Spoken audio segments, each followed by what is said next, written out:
কিছু কথা বলি, মিলিয়ে দেখুন তো সঠিক কিনা। বাটপারের জনপ্রিয়তা বেশি, সস্তা জিনিসের খরিদ্দার বেশি, মিথ্যাবাদীর মুখে মিষ্টি বেশি, সৎ লোকের অভাব বেশি, দুষ্ট লোকের মিষ্টি কথা।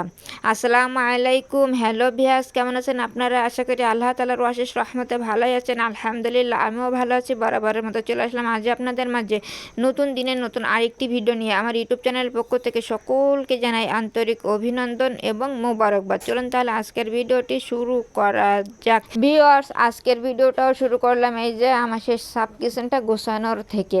যেহেতু আমার দৈনন্দিন ব্লগ, আমি কি কাজ করি সেইটাই শেয়ার করি, তারই পরিপ্রেক্ষিতে আজকে আমি এইটাই করছি, তাই এইটা আপনাদের মাঝে শেয়ার করে নিচ্ছি।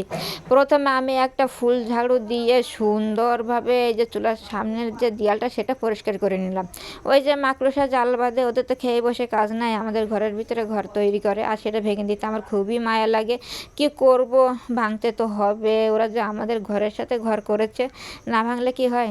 তা দেখুন, ফুল ঝাড়ু দিয়ে ঝাড়ার পরে এখন সুন্দরভাবে আমি আরেকটা কাপড় নিয়েছি, কাপড় দিয়ে সুন্দরভাবে আমি মুছে নিচ্ছি।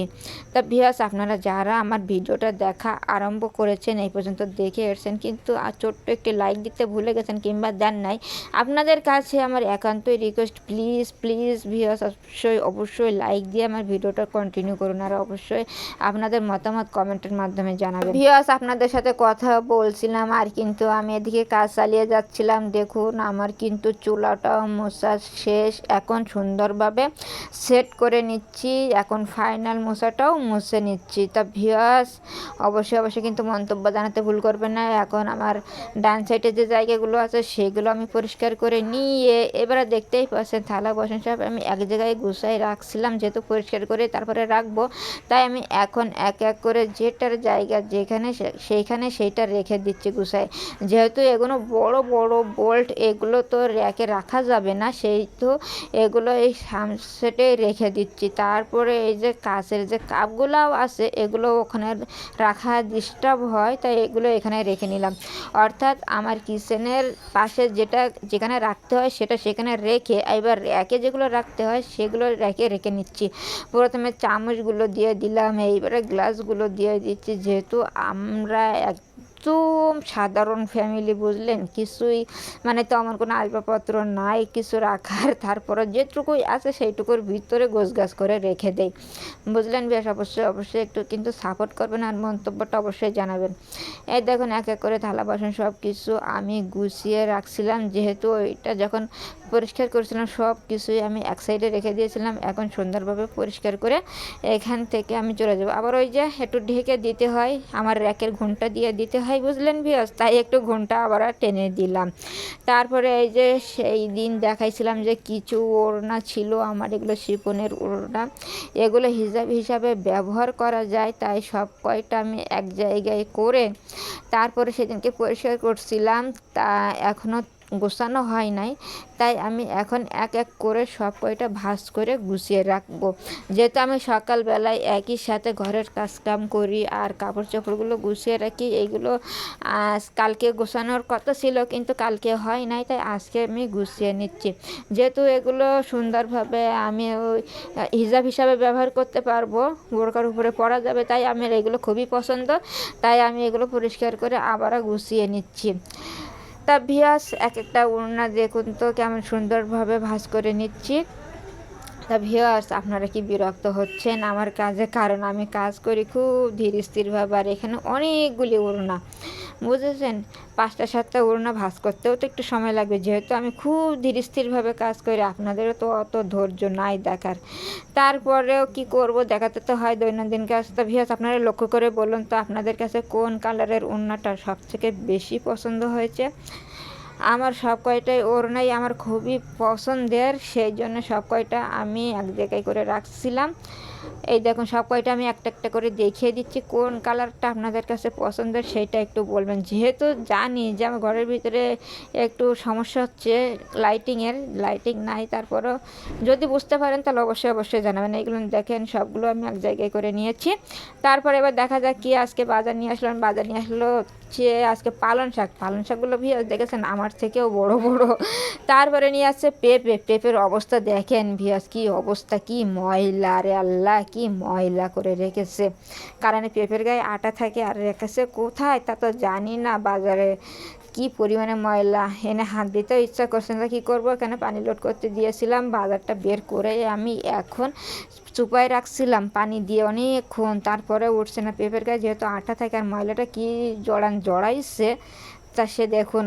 তারপরেও আমি ভালো করে ধুয়ে এখন আমি এই যে পরিষ্কার করে উঠাই নিচ্ছি। এই দেখুন একদম ফ্রেশ হয়ে গেছে। তারপরে চলে আসলাম রান্নায়।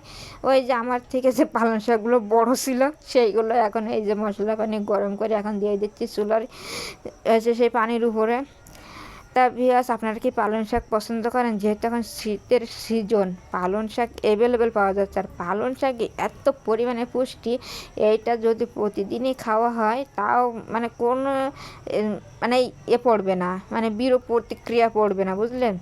এগুলি খাওয়া, শাকসবজি খাওয়া অনেক উপকার। তার ভিতরে এই পালং শাকে আছে কত যে ভেষজ উপাদান, পুষ্টি উপাদান।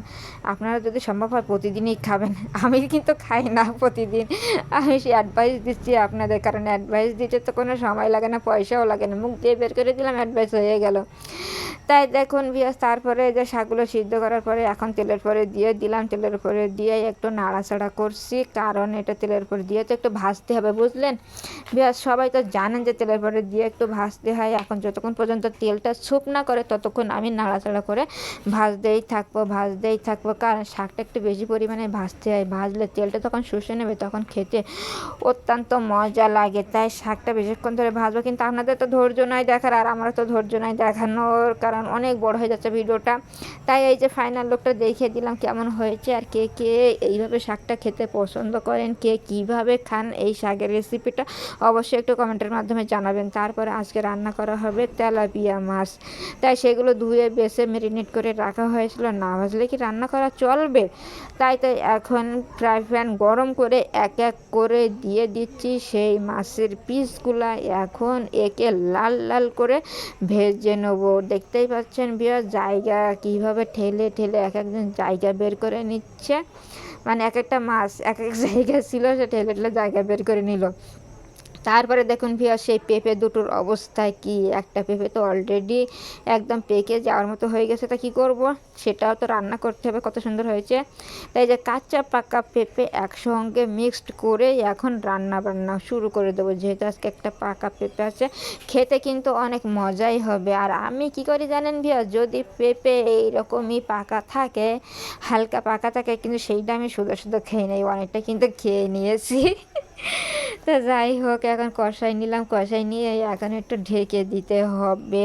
তারপরে একদম এই কষানোর লাস্ট পর্যায়ে চলে আসলাম, মানে কষানোটা ডান হয়ে গেছে, জ্বালানো শেষ। পেঁপের আর জ্বালাবো না, এবার ওকে ঠান্ডা করে দেবো পানি দিয়ে। ঠান্ডা করে দিচ্ছি, মানে যত পরিমাণে পানি লাগবে ততটুকুই দিয়ে দিচ্ছি। আর পেঁপেতে কিন্তু এই শীতের সময় একটু গরম পানি দিতে হয়। তাই একটু গরম পানি, মানে হালকা গরম পানি, সেইটা গরম পানি করে রাখছিলাম, সেইটাই এখন দিয়ে দিলাম। দিয়ে এখন মশলাটা সুন্দরভাবে মিশিয়ে নিয়ে পানির সাথে মিশিয়ে নিচ্ছি খুন্তি দিয়ে তারপর এইবারে ঢেকে দেব। এই দেখুন, ঢেকে কিছুক্ষণ জাল দিতে হবে, 5 থেকে 7 মিনিট। তারপরে ঝোলটা কিছুটা কমে আসবে। আর এখন ঝোলটা কমে আসার পরে এখন দিয়ে দিচ্ছি মাছটা অবশ্যই দিতে হবে। এখন তা যদি না হয়, মাছের ফ্লেভার তরকারির ভিতরে যাবে না, আর তরকারির ফ্লেভার মাছের ভিতরে আসবে না। এই যে তরকারি থেকে যে বাষ্পটা উঠতেছে, এর কারণে একটু অস্পষ্ট হয়ে গেছে। ভিউয়ার্স প্লিজ কনসিডার করবেন। তারপর আজকে কি বোকার মতো কাজ করেছি, গাদার মতো। এই দেখেন একদম গরম অবস্থায় ফাইনাল লুক দেখাচ্ছি, আমি নিজেও দেখতে পাচ্ছি না, আপনারাও দেখতে পাচ্ছেন। তা যাই হোক ভিউয়ার্স, আজকের ভিডিওটা কেমন লাগলো মন্তব্য অবশ্যই জানাবেন। ভালো লাগলে বন্ধু হয়ে সাথে থাকবেন। এই পর্যন্তই, আল্লাহ হাফেজ, আসসালামু আলাইকুম।